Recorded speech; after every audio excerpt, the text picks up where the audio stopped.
Hey, it's Adam, and in this video, I'm super excited to talk about the mechanics of meditation and how meditation works. I see a lot of videos talking about meditation and talking about the science of meditation and how it's affecting your brain, but in my opinion, a lot of this advice isn't very practical. So we have here a full comprehensive guide including theory and also first-person experience, how meditation is affecting your daily life, and how the actual practice of bringing your mind to the present moment, how that is affecting each moment and each instance of your life. We have a lot of material to cover, so we're going to get into it now. First, I'd like to share with you a little bit about who I am and what my credibility is in this topic of meditation. Well, first of all, I'm not an enlightened master and I'm not a Buddhist monk, and I haven't been meditating for 20 years. I've been practicing meditation for about 4 years now, consistently every single day. I'm super passionate about studying consciousness and mindfulness and meditation in a lot of different practices throughout the world, like Buddhism, Hinduism, and also Western styles of meditation. I've been on about 9 or 10 meditation retreats, and I've probably have maybe 2,000 hours, probably way longer, of meditation under my belt. So I have a lot of direct experience in meditation practice, and I'm excited to share with you a lot of little insights and nuances that I've personally experienced in my meditation practice and that I've also gathered from studying so many diverse sources about meditation and consciousness. So let's quickly get into talking about what type of meditation am I going to be talking about, or what is meditation? Meditation, to me, is any practice that is bringing your mind to the present moment. So, any type of practice that is making you more present, attuned to this moment, that is a meditation practice. So, the most simple and the most basic meditation practice that you should be practicing yourself, and this is what I would teach to a beginner, is to sit down, set a timer for 20 minutes. You can cross your legs, try and keep your back straight, or you can sit on the edge of a chair with your back straight, close your eyes, and just get very attuned to your body and the whole present moment. And just focus on your breath. Focus on the actual sensation of your breath rising and falling. And any thoughts that come during this 20-minute period, you just want to allow them to be there and just to watch them as if you're watching clouds in the sky. Because you'll notice all the thoughts, they'll come and then they go, just like clouds in the sky. So just watch your thoughts. Don't worry about the actual content of what you're thinking about. That doesn't matter at all. You just have to be aware in the moment and just know that you're thinking. As long as you're sitting there and you're using your breath as an anchor for being present, that's all that matters. And that's it. Your timer goes off, you're done, you can go about your day and try and maintain that awareness. What I see is a huge misconception and kind of a big problem is a lot of beginners, they see so many different meditation techniques on YouTube and so many different visualizations and imagining your heart energies like moving throughout your body, and they light candles and sage and all this, I call these gimmicks. These are gimmicks. The important thing about meditation is that it doesn't need to be perfect. You don't have to light sage. You don't have to be in a quiet place. You don't even have to have your eyes closed or open or your body in a certain way. What's important and the number one priority is your attention to the present moment and your awareness, being aware now. So whether or not you've lit 3 candles or say a certain mantra or do a specific type of visualization, that is not important. And it's important, especially as a beginner, not to get lost and confused in all of these surface level problems like, oh, what energy color do I imagine, or what part of my body do I focus on? That's not really a big problem. What you should be worried about is being aware and present of the moment, and the details of the moment don't really matter that much. So let's get into it right now. How does meditation work? Well, meditation is creating lucidity in your life. So if you've ever had a dream before where you noticed that you were dreaming while you were in the dream, this is called a lucid dream.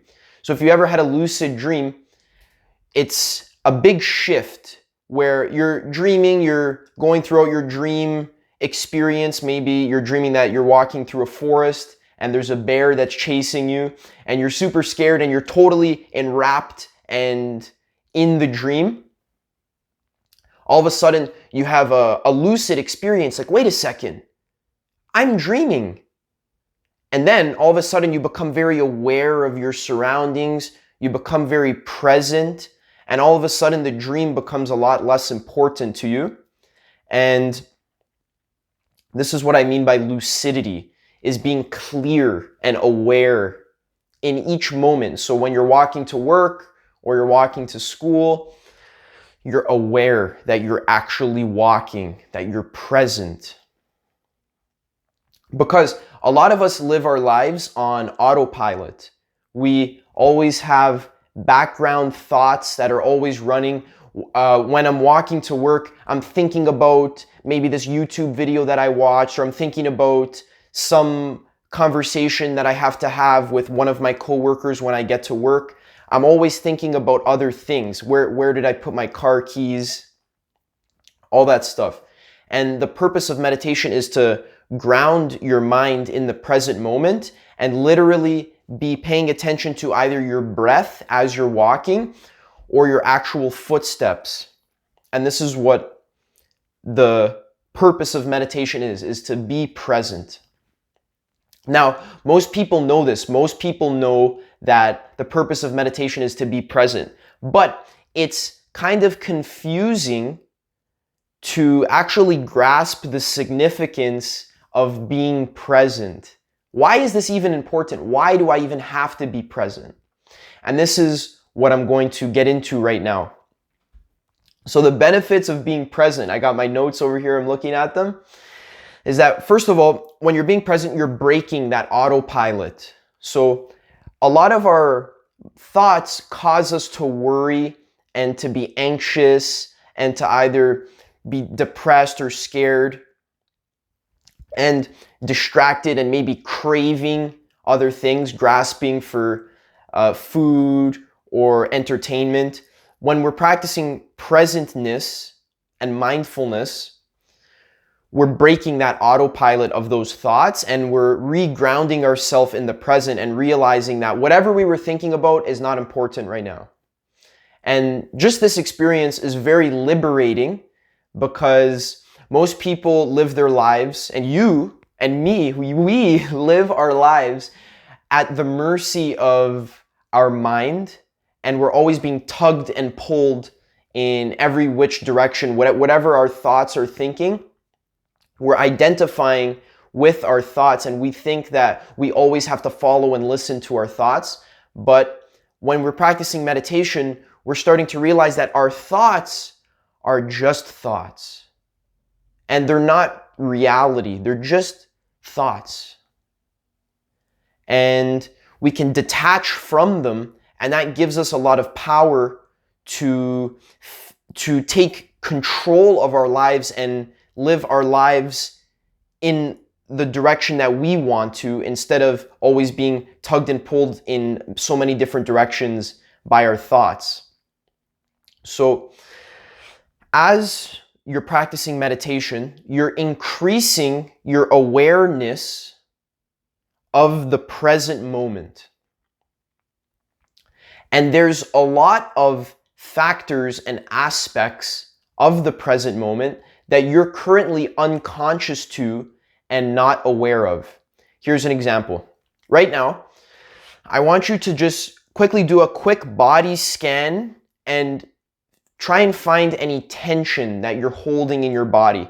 It might be in your lower back, it might be in your throat or in between your eyebrows. And then I want you to take a deep breath and release that tension. So notice that before I brought your attention to that tension in your body, you weren't aware of it. It was just purely unconscious. I want you to feel if you have any tension in your legs or your hips or your feet or your fingers or hands or your neck or the front of your body. There's tension in your body all the time, and all of it is unconscious. Because if you're aware of the tension in your body, it almost automatically just releases itself. But you're not aware of the tension in your body all the time. You're unconscious of it. So as we practice meditation, we're increasing our awareness of the present moment, and we're increasing our awareness of a lot of the autopilot, unconscious tendencies that we automatically have conditioned ourselves to do. We're becoming aware of these things and we're gaining power over them. So here's a little list of examples of things that you are unaware of that is always in the background, but as we practice meditation, we're becoming more aware of these things. Number one, body tension. I just explained this one. There's always tension in your body, and as we practice meditation, you become hyper aware of how tense your body is, and you might want to start practicing yoga, or you might want to start exercising more or doing stretches to release this body tension. The second thing that you'll become hyper aware of is your diet. So people who start practicing meditation consistently over a long period, they naturally gravitate towards eating healthier food because you are becoming aware of how eating a Big Mac or how eating processed foods, how that's affecting your body and your mental clarity. You're becoming aware of these things, and you're automatically going to start wanting to eat salads and fruit and healthier food options. The next thing that meditation makes you aware of is your anxiety. And a lot of people, when they practice meditation, they think that it's not working, because a lot of the time when we start practicing meditation, we actually start to feel more anxious and more depressed and more angry. And the reason for this is not because you're actually becoming more anxious, but because your unconscious anxiousness that is being held in your body and is underneath your awareness, all of this is being brought up to the surface. So all of your anxiety, all of your guilt, all of your anger, you're becoming more aware of yourself being anxious. And it might feel like you're becoming more anxious, but what's actually happening is you're just as anxious as you were before you started meditation, but now you're aware of it. And now you can actually start to do something about it. So let's say you're walking to school and you start to become really anxious that you're going to be late, even though you're actually 5 minutes early, but for some reason, you're anxious that you're gonna be late. This happens to me all the time. I'll be walking somewhere and I'll be making perfect time, but for some reason I'll still be anxious that I'm gonna be late. It's a really subtle thing. So as we practice meditation, we're becoming more aware of all of these subtle anxieties and negative mental tendencies that are ruling our life, including judgment. So as you walk by someone, as you're walking to school, you walk by, let's say, an old lady, and you make a judgment about her. You say, oh, that old lady, she's probably so unconscious. She doesn't practice meditation like me. I'm so aware and enlightened. That this old lady, she has no clue what's happening. That's a judgment, and normally you would make judgments about people unconsciously and you won't even notice you're doing it. But as you start practicing meditation, you're actually going to notice yourself judging other people. Or let's say you're driving and someone in front of you is driving in a really weird way, or they're driving too slow, or you don't like their car or something like that, and you're going to judge them. But as you practice meditation more, you're going to notice yourself judging, and once you have the awareness of yourself judging, then you can really easily say, oh, I'm judging. And this is an important distinction. You're not going to judge yourself judging other people, but you're just going to totally let it go. You're just going to drop it. So we make a ton of judgments about other people, and you're also going to notice all the judgments you make about yourself. And as we practice meditation, we're going to become aware of these things, and then we're going to drop them. Next thing meditation makes you more aware of is your unawareness. You're going to start to notice your own autopilot tendency. So you're going to be walking to school, and you're going to, maybe let's say 10 minutes into your walk, you're going to realize, oh shit, for the last 10 minutes, I was not aware at all. I was totally lost in thoughts, thinking about other things. Or let's say you're doing your meditation practice and you set your timer for 20 minutes, and then you're sitting there, and then all of a sudden your timer goes off, and you realize that for that entire 20 minutes, I was just thinking about other things. That happens to me all the time. Sometimes I'll be sitting there for 45 minutes or an hour, and my timer will go off, and I'll realize like, oh shit, I should have been meditating, but the whole time I was just thinking about other things. Now, it's important not to judge yourself when that happens. It's just important to just be aware and just to notice this autopilot tendency, this unconsciousness that is always, always, always present. So you're going to notice your own unawareness, and you're also going to notice the unawareness of other people and of society as a whole. You're going to start to notice how messed up and how unconscious and materialistic and shallow all of our society is. And you're going to start to notice how toxic and corrupt a lot of, let's say, news sources are. And you're going to notice how toxic the media that you intake into your life, you're going to notice how unconscious and toxic it is. So let's say you're scrolling on Instagram and you notice some post about, let's say, some rapper who got shot or is involved in some type of gang violence. I'm just making this up right on the spot. You're going to notice that just having that information in your mind and having it being fed to you is so toxic. You don't need to have that information in your mind. Then when you're practicing meditation in let's say later that day, you're going to think about that rapper that got shot in that gang violence, and you're going to notice how all of this toxic information that you're absorbing through the media and through your friends, that is sticking in your mind, and it's causing you to have anxiety. And you're going to be able to let that go, and you're going to have a strong craving to purify your media sources. Meditation is also going to make you hyper aware of how unconscious and stupid your friends are, or your parents, or your family. And it's gonna make you feel like you're so much more aware than other people, because in a way you are. And this might cause a lot of problems for you. You might have to find new friends who are more conscious, who are more aware of themselves. And it's going to make you maybe have disagreements with your family. But all of these things that I'm listing here are all going to benefit your life in the long run.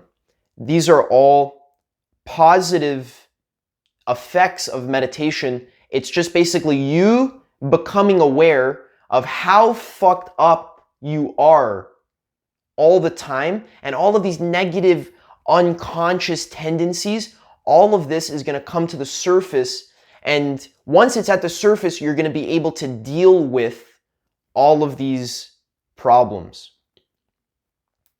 Let me quickly finish my list. You're going to notice the emptiness of materialism. You're going to notice yourself eating a bunch of food and watching porn and playing video games and smoking weed. And you're going to be doing all these things, but you're going to notice how empty it is and how sad it makes you and how unconscious you are while you do these things. And you're going to naturally want to replace these negative hedonistic habits. You're going to naturally want to replace these with more positive habits like yoga or more meditation or reading books or exercise, nature walks, these types of positive habits that allow you to be more conscious and aware. You're going to become aware of all of your cravings. You always crave things. When you're sitting in meditation, you always crave other things. You crave some entertainment, you crave some food, and you're going to become hyper aware of these cravings. And slowly, as you practice meditation, all of these negative mental habits like your fear, your anger, your cravings, all of these are slowly going to correct themselves with more consciousness. So as you become more aware and as you become more conscious, it's going to be very, very easy for you to, let's say, stop eating a Big Mac and start eating a salad. It's going to become very automatic and very conscious, but it's going to happen over a long period of time. It might take years. It's taking me personally years to quit smoking weed and quit eating unhealthy food and to really change my entire lifestyle so that I can be more present in the moment at all moments of the day, not just when I'm meditating. So now we're going to talk about a little bit of Buddhist theory about what reality is made of and how meditation is making you more aware of certain characteristics of reality and how this is actually granting you wisdom and is making you able to see reality clearly. So I've practiced a lot of Vipassana meditation. Vipassana, that word means to see clearly. It's a type of insight meditation, a Buddhist meditation, where basically you're just labeling and becoming hyper aware of the present moment. And what this does is it makes you aware of the three characteristics of all of reality. So everything you've ever experienced has these three characteristics, and we're going to get into them right now. So the first characteristic of all of reality is impermanence. And what impermanence means is that everything dies. Nothing is permanent. Everything you've ever experienced, everything you've ever known or could know is born, exists, and dies. So every single word that's coming out of my mouth right now, every word, Notice it's being born, existing, and dying. The words that I was saying 5 seconds ago they don't exist anymore. They're dead. And the same is true with every single experience in reality. So as you're watching the sun set, it's so beautiful. The colors, the reds, the oranges are totally lighting up the entire sky, and it's so amazing to look at. And then the sun sets, and then the colors go away, and then it's done. Now, this sounds very obvious. Obviously, we know this. Nothing lasts forever. Everything dies. Okay, Adam, I know this. But as we're practicing meditation, and as you go on a Vipassana retreat for 10 days, where for 12 to 14 hours every single day, you're doing nothing but meditating and doing nothing but labeling and observing impermanence in every single phenomenon. Everything. So you're sitting there, you got an itch on your back, you're observing that the itch is being born, existing, and then going away. And as you do this practice and as you become aware of impermanence in every single moment, your entire mind starts to become rewired. This is because you will no longer crave things, anything. You'll no longer crave food because you know that the taste of the food, it tastes good, it's born, it exists, it's nice, and then it dies, and then it's gone, and it can't satisfy you. And that moves into the next characteristic, the second characteristic, which is the characteristic of dukkha, which translates to suffering or unsatisfactoriness. Meaning that because everything is impermanent, nothing can satisfy you. And this is very easily misunderstood because this is not some type of depressing, like sad, like, oh, nothing could satisfy me, might as well just kill myself kind of insight. But this characteristic of unsatisfactoriness basically means that no one thing, no experience can satisfy you. Your satisfaction in life comes from your detached relationship to all of experience and your acceptance of all of experience. So what we naturally do is we cling to certain experiences, such as a really, really tasty curry meal. And it's so tasty and there's so many different flavors and I love it so much, but that actual experience of tasting and eating the curry is not going to satisfy you. And neither is sex for the most amazing sex that you have for hours and you have 20 orgasms. That experience also won't satisfy you. And the most entertaining movie and the most beautiful vacation destination, none of these things can satisfy you. The only thing that you're striving towards is to become detached from chasing these experiences and wanting these experiences. That detachment is what satisfies you, which is very counterintuitive. So dukkha, unsatisfactoriness,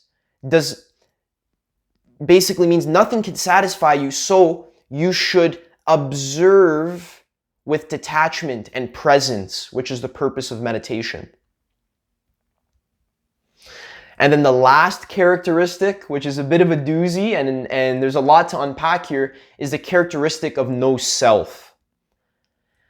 And this one is very important as well to understand.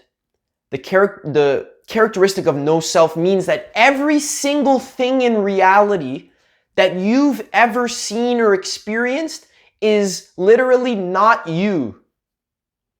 This includes your voice, your body, your idea of you, When you look in the mirror and you see your face, that experience of your face is not you. That's what no self means. Literally every single thing is not you. Your body's not you. Your name, the idea of you, that's not even you. Because you are always the one who is observing anything. So when you're looking at yourself in the mirror, you are not the sight of your face in the mirror. That's not what you are. Because that sight always is impermanent and dies. But what you are is always present. You're always here. So you are the one thing that is permanent, which is nothing. Nothing is permanent. You're literally nothing. You're not your body. Because your consciousness, your awareness of this moment is not being generated by your body. You are not your face or your name or your life story. That's not what you are. You are literally nothing, which is what awareness is. Awareness, when we talk about awareness, presence, what is it? It's literally nothing, like actual nothing. Not nothing as in like blackness, but it's like so nothing that it actually has no characteristics at all. And that's what you are. So this characteristic of no self, you start to realize it more and more as you practice your meditation. And sometimes it's very threatening, but it's also very liberating because now there's nothing left to cling to. And this is scary. Oh, there's nothing to cling to. What's me? What is reality? What is the world? What the hell? Existential crisis. But once you work through all of that, it's super, super, super liberating. There's no one to die. There's no one to suffer. There's only this experience, and none of it is you. And if none of it is you, that also means all of it is you. But this is a very technical point that would take hours and years to explain. But these are the three characteristics that grant you wisdom into the understanding the nature of reality, which makes you detached, calm, grounded, able to experience your life with more fullness and more presence. So detachment doesn't mean that you're going to become some robot who doesn't care about anything. It's actually the opposite. Detachment means that you are free to be vulnerable and to experience each moment fully without holding back. Because that holding back, let's say you're experiencing some negative emotion like anger. Normally what we do is we're scared of the anger because we're scared it's going to hurt us. So we tense up and we hold back from it and we resist it and we close off to it. But as you practice meditation, you realize that the anger is just an experience, just an impermanent experience. And as you practice your ability to observe the present moment, you're able to open up to this experience and experience it fully. And this is the answer to all of life, which moves into the next point of accepting the present moment fully. Meditation is the practice of accepting the present moment fully. So whether you're feeling angry or happy or sad, or it's raining outside or it's sunny outside, all of these experiences you know are impermanent, unsatisfactory, so there's nothing to cling to or run away from, and not you. So you are able to cultivate a really profound neutrality to all experience.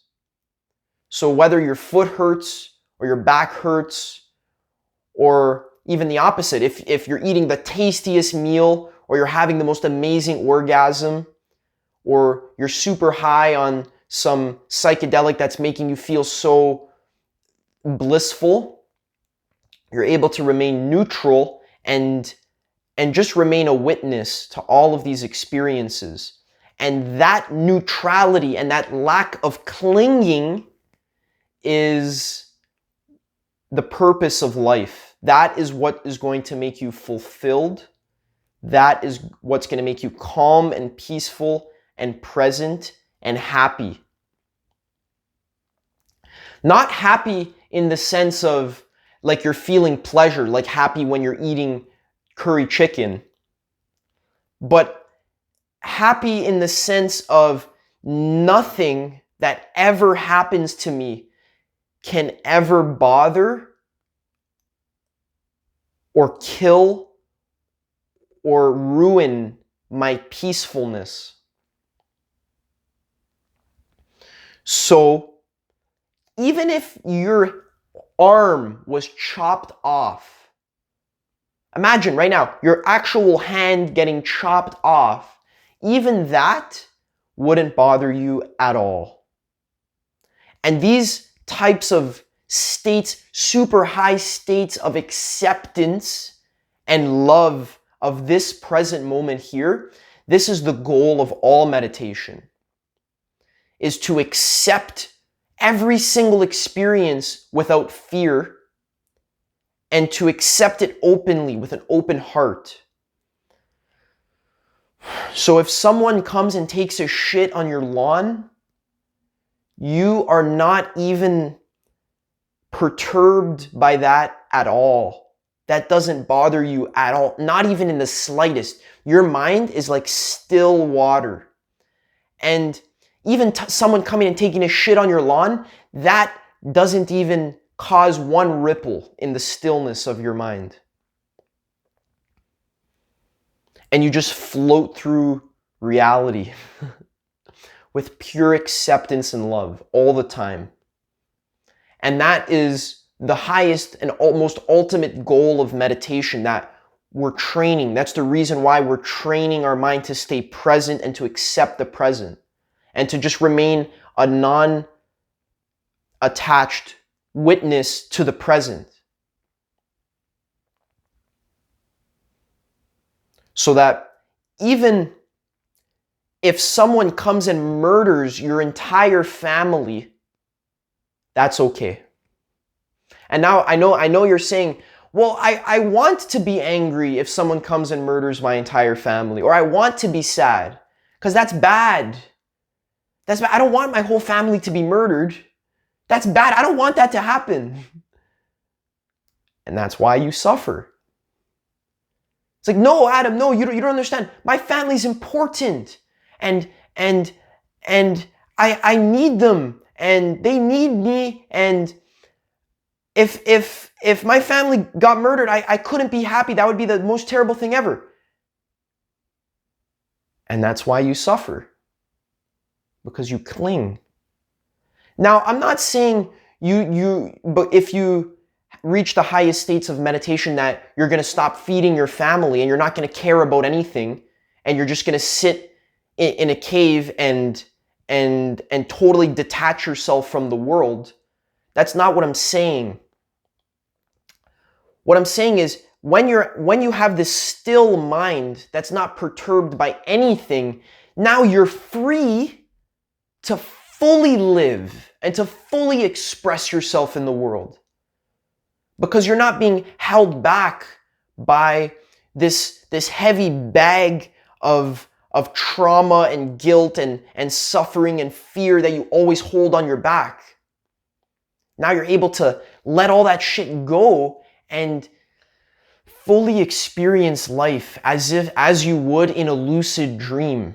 You can do anything. You can create anything you want. You can have any experience. You can You can build whatever you want to build. You can do whatever you want to do. And that's why we practice this type of meditation. And that's why we practice meditation, and that's how meditation works. So, as you practice a lot of meditation, what's going to happen is a lot of beliefs that you have about how reality works and how reality is, a lot of those are going to start to dissolve because you're going to realize it's all just thoughts. And what is the only thing that's true is just this present moment. So the idea that reality is physical, that's going to completely break down and dissolve because you realize that reality is not physical. It's just made of impermanent sensations of nothingness. It's like a dream. Everything is wispy. There's no substance to it. It just is what it is. When let's say you're watching this on your phone, if you're looking at my face right now, look and see, is your phone physical or is it just an experience? It's just an experience. And your thought that it's physical is also just an experience. There's no physicality to reality at all. That all starts to break down. I have other videos about that as well. We talked about this before in the principle of no self. The I, the separate you, the ego, that whole thing starts to break down. You can see in my video, What is Ego? I talk a lot about that. And you start to become aware that all of reality is just a conceptual construction, and that you have literally invented reality with your mind.